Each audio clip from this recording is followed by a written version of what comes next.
Sa loob ng ilang nakakatindig balahibong minuto, lupa ang naging kalaban ng isang construction worker matapos siyang matabunan ng gumuhong lupa habang abala sa pagtatrabaho sa isang ginagawang bahay sa Barangay Pangawan, Magpet, Cotabato. Kinilala ang biktima na si Alan Lasib na sa hustong gulang at residente ng Manubisa, Magpet.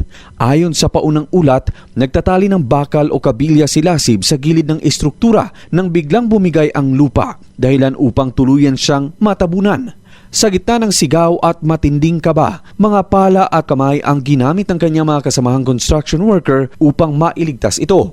Ilang minutong nakabaon sa lupa ang biktima bago tuluyang maiahon. Nang mailabas, wala na itong malay at may lumalabas ng dugo sa bibig, palatandaan ng matinding pinsalang tinamo sa insidente. Agad isinugod si Lasib sa isang ospital sa Kidapawan City para sa agarang lunas. Pero sa kasamaang palad, matapos ang ilang oras na pakikipagpatintero sa kamatayan, ay binawian na ito ng buhay. Bago ito, nakaranas siya ng hirap ng paghinga at nagtamo ng mga galos at sugat sa dibdib matapos maipit sa mga bakal. Ayon sa foreman ng proyekto, ang bahay ay nilalagyan sana ng retaining wall upang maiwasan ang pagguho ng lupa. Subalit bumigay ang bahagi nito. Pagtanaw na ko si babaw kay naamang ko, naghinay na po itong wool o hulog, mga almost 1.5 na square meter ang nahulog nga wool, nga solid halo block na.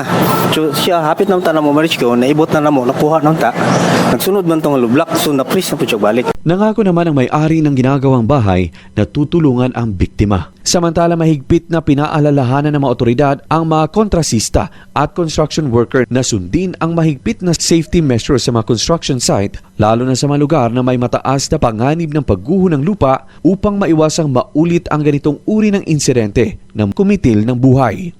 Luigi Alan Totor, NDBC, Bida Balita.